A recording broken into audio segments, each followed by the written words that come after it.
Angeles. If you need some woolly mammoth chili, you got it there. So yeah, my name is Barnett. I write books, and 3 of them actually just came out this year. The first 3.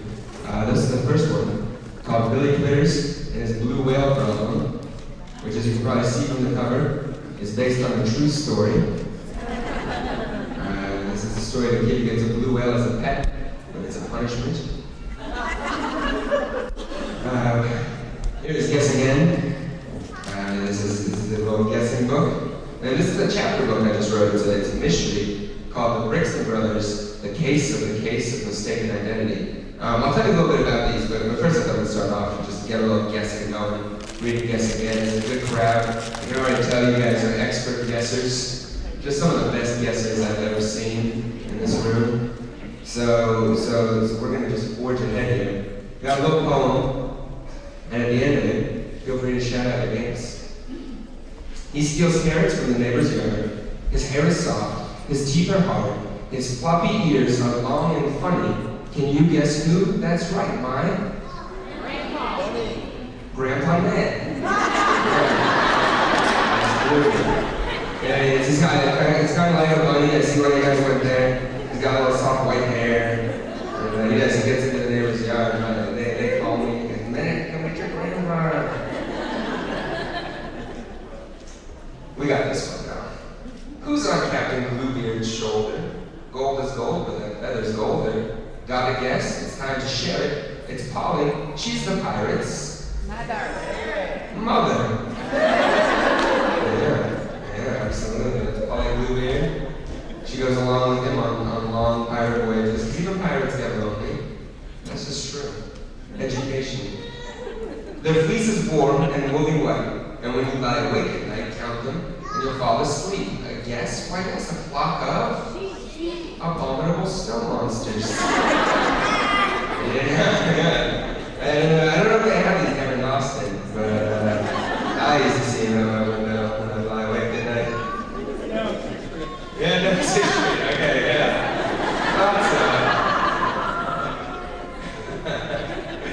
He's always getting stuck in trees. My grandma says he makes her sneeze. He's got long whiskers and what's that? Why, yes, you guessed it. It's mine. Grandpa Man. Yeah, this happened a couple weeks ago, actually. He's up in a tree. They called the fire department. My grandma was like, leave him up there. We got him down. Yeah. Alright, who's scurries and has fleas? Who climbs our counters and eats our cheese? We set up traps all through the house, but still can't catch that pesky Viking. This is one of my favorite illustrations. As you can see, there's it looks like a little mouse hole here, and you can see an ear and some whiskers. Turns out that just the Viking's toe. He's got a wart and some hair. This is actually another educational tip for you guys. This is how you can tell if you have Viking in your walls. I'm just going to knock down Jon's books here and listen to theirs. So, when you go home, go up to the wall, give a one up. And if you hear this, you got a Viking in the walls. It's alright. They're harmless. They can cause some damage with those horns on the helmet, but it's fine. Just call them Norway. They send a boat over, take them all the way back across the ocean. It's a free service provided by the embassy. Alright, this is a little scary to you guys, so look out. Who's got white teeth and fiery breath and scares Sir Frank the Brave to death? This frightened knight must stop his bragging. Who spooked our knight? That's right, a dentist, Dr. Larry Roberts. Yes, a fierce dentist. Look at that smile on that guy. He does have bad breath. Fiery breath. Alright, the last one. I think we got this. Who growls and has a lot of hair? Who naps and wait, that's not a bear. He'll crash your picnic, steal your bread, but it's no bear, it's Grandpa Alan. It's my other grandpa. I got 2 of them. It's my mom's dad. And they don't even get along actually with my name, Grandpa Alan. They always get fights over pickles.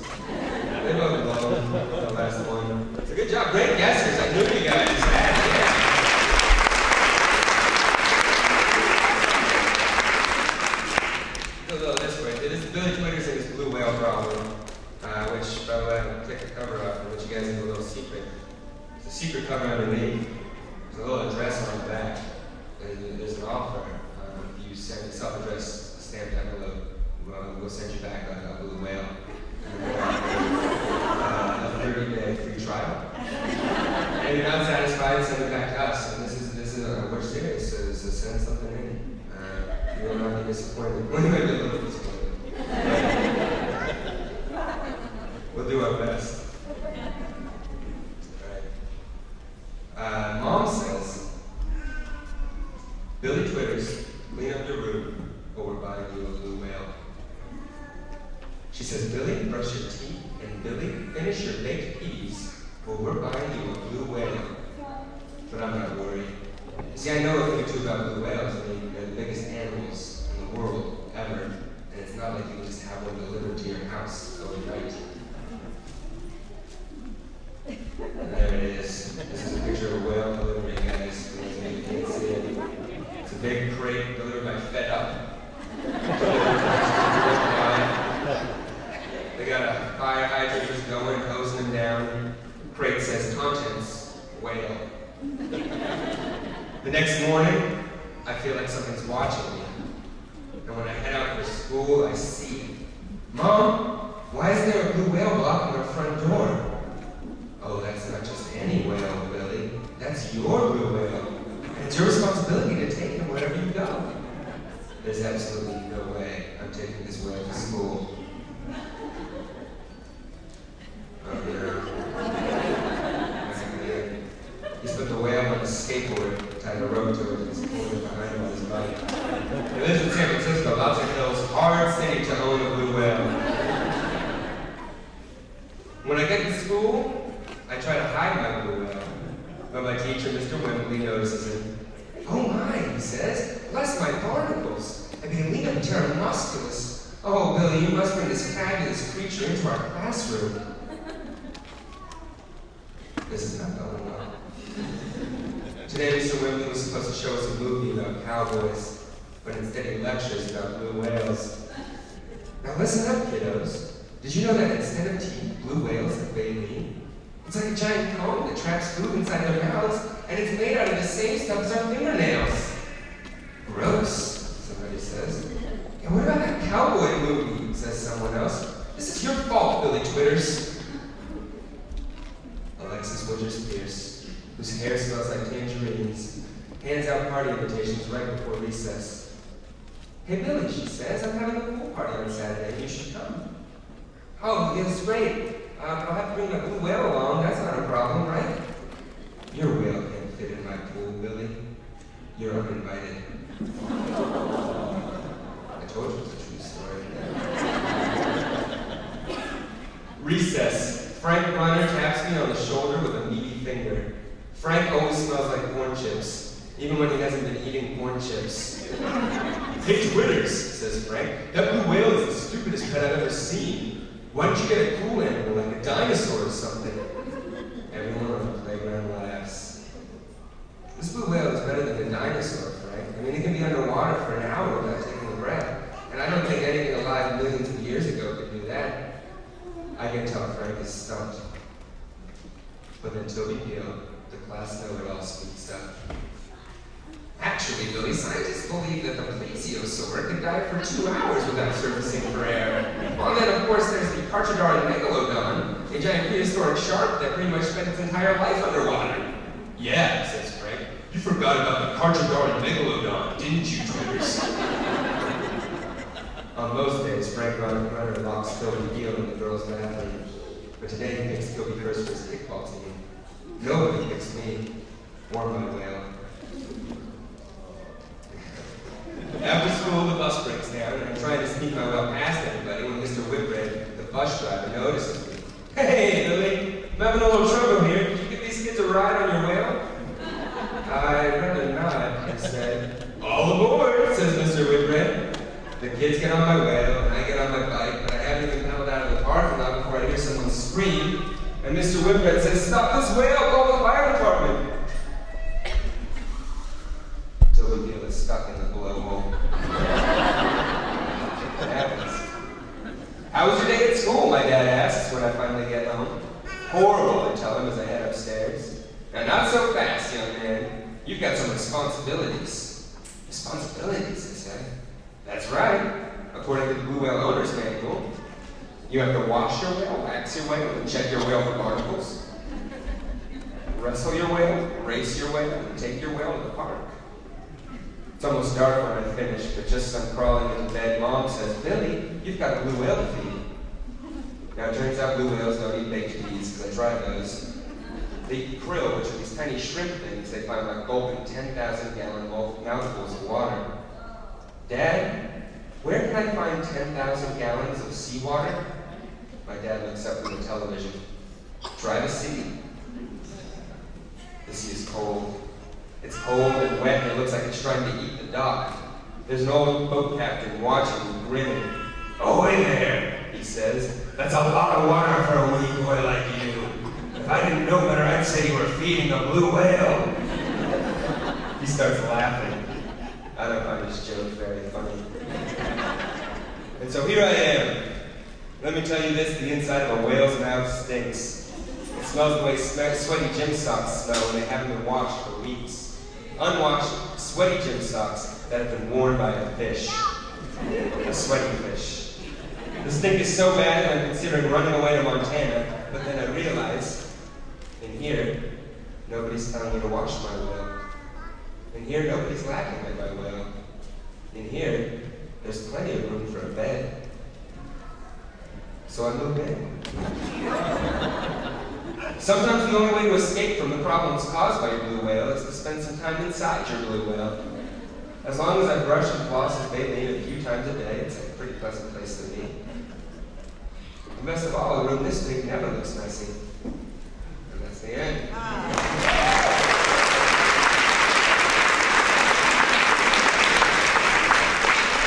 I'll tell you guys a little bit about this too. This is a mystery series that I just started. The series is called The Brixton Brothers. It's about a kid detective. His name is Steve Brixton. One day he's at the library and he checks out a book on quilting. And all of a sudden all the lights go off. And a siren goes. People start breaking through the windows and chasing him through the library. And he finds out that by checking out this book, he's put himself in the middle of an international mystery. And everybody thinks that he's an actual detective. And he's got to solve a crime to prove that he's not. It's kind of, I used to read a lot of Hardy Boys when I was a kid. And you know, I wanted to be a detective too, actually. So I used to try to pick up a lot of tricks from them. Like they had a trick they would do. Frank and Joe, who were a couple of teen speeds, real cool guys, played a lot of sports, rode around on motorbikes. And every time they would get kidnapped, they would flex their muscles. And then they'd get tied up, and the bad guys would leave, and they would unflex, and the ropes would fall to the ground. And I was like, this is it, this is my trick, this is really important for me to know. So I called my best friend, and I was like, Sean, you gotta get up here in my house right now. We have a trick to do that is going to be important for our safety and well-being. So he came up and I got my mom's jump rope and he wrapped it around me real tight, put a knot in it, and I'm flexing as hard as I can. And I count down 3, 2, 1, and I unflex, and the ropes just stayed there. And I realized that the Hardy Boys were much stronger than I was, and I don't like doing push-ups, which is why I became a writer. So this poor guy, Steve, he's trying to solve, he reads a series called The Bailey Brothers, which are kind of an even worse version of the Hardy Boys. And I love the Hardy Boys, but he loves the Bailey Brothers, and so he tries to solve crimes using those methods. Doesn't really work out for him. That happens to him, the ropes kind of stay on him, so he has to run down the street. Kind of like a little sausage boy, escaping from a butcher shop. That's a pretty good metaphor, no? Is that good? Like a sausage boy? Everybody knows what that is, right? A sausage boy escaping from a butcher shop. Turn off his mic. So yeah, that's the Brixton Brothers right here. He's running from the police, from librarians, who are very dangerous. Yeah, so those are my books. Thanks so much for listening, guys. Three Pigs has gone on to sell over 3 million copies and be translated into 14 different languages. And Jon has gone on to write 11 more illustrated books, as well as create the popular Time Warp Trio series and the preschool publishing program Trucktown. Here he is, the the man who uncovered the true stories behind the famous fairy tale characters, and the person responsible for making 3 boys jump through time, the creator of Robot Zap, Mr. Jon Scieszka.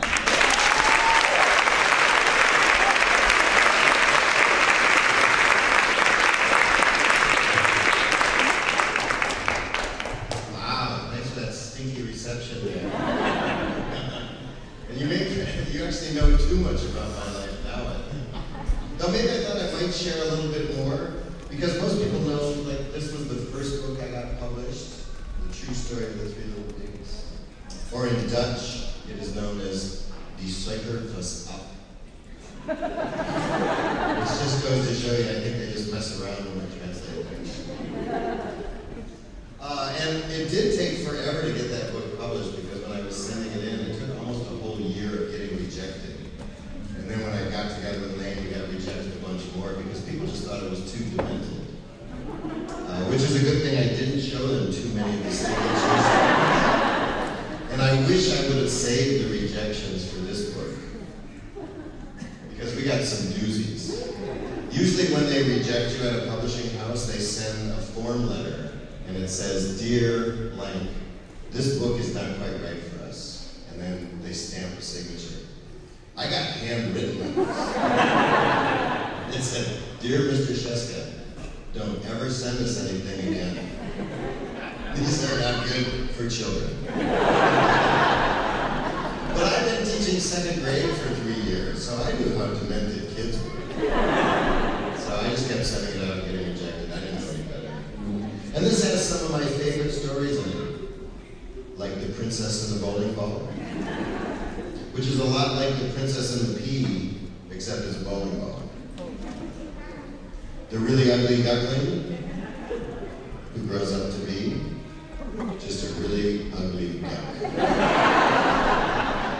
This may have been the one that the publisher was looking at in their office on one rainy day and was kind of like, "God, that's wrong."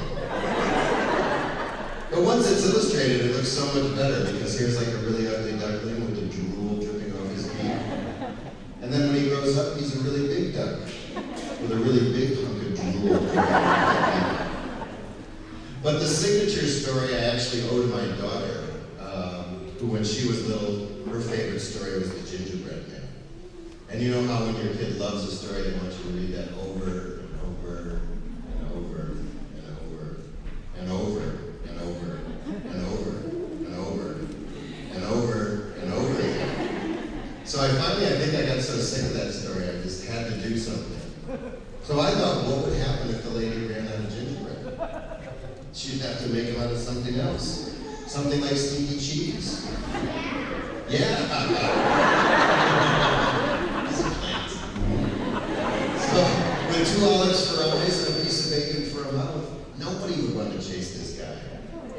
In fact, he pops out of the oven and he runs out the door calling, "Run, run, run as fast as you can. You can't catch me. I'm the stinky cheese man." And the little old lady and the little old man sniff the air and go like, "You know, I'm not that hungry anymore." The little old man says, "You know, I'm not that lonely anymore, really either. Let's not chase him."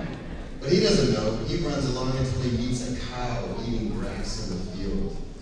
The cow goes, "Whoa! What is that awful smell?" And the stinky cheese man says, "I've run away from a little old lady and a little old man, and I can run away from you too, I can. Run, run, run as fast as you can. You can't catch me. I'm the..." "No kidding," says the cow. "I'll bet you could give somebody 2 or 3 stomach aches." Yes, maybe the Texans would get that. But Stinky doesn't notice. He just keeps running until he meets some kids at the Texas Book Festival. The little girl spins off the page and says, "Oh man, what's that terrible smell?" And Stinky says, "I've run away from a little old lady and a little old man, and I can run away from you too, I can.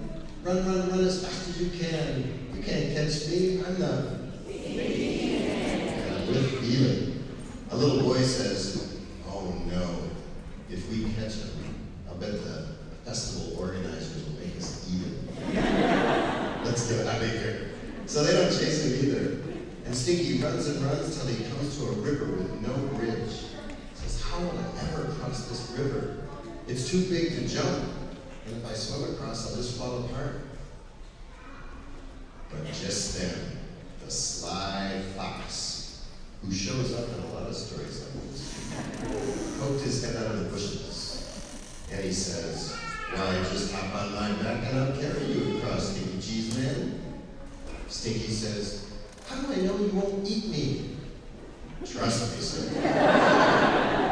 So the Stinky Cheese Man hops on the fox's back. The fox swims across the river and he gets in the middle of the river and says, oh man, what is that funky smell? And the fox coughs, gags, and sneezes, and Stinky flies off his back and into the river where he falls apart. The end.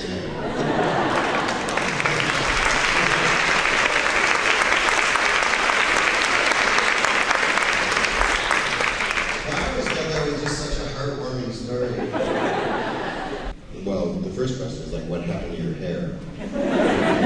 Well, Mac and I were at a school yesterday where we got this great question. We were dressed just like this, went into the third grade, presenting to the class, and the first question this one little guy says was, why do you guys look like lawyers? What? We dressed no place for you. I guess we do kind of look like lawyers. But the other question is always like, where do you get your ideas? So I decided I would write a book just about family stories because I realized like I knew a bunch of weird stories. Growing up, 6 boys all together. And then I realized I could also be the one who could illustrate it with pictures from my scrapbook. Because I'm the second oldest one. It goes Jim, John, Tom, Greg, another guy, Brian, Jeff. Is that 6? Yeah, that's like 6 of us. I'm the second oldest one. And the nicest one, I like to tell you. And since I was the second oldest, I actually have a scrapbook. Jim and I have scrapbooks. Brother number 3 has a big shopping bag with a lot of stuff in it. 4 has a bag with not too much stuff in it. 5 has a smaller bag with, I think he's got like 10 things, a couple birthday cards, some random school shots. The sad one is brother Jeff, number 6. He has a baggie.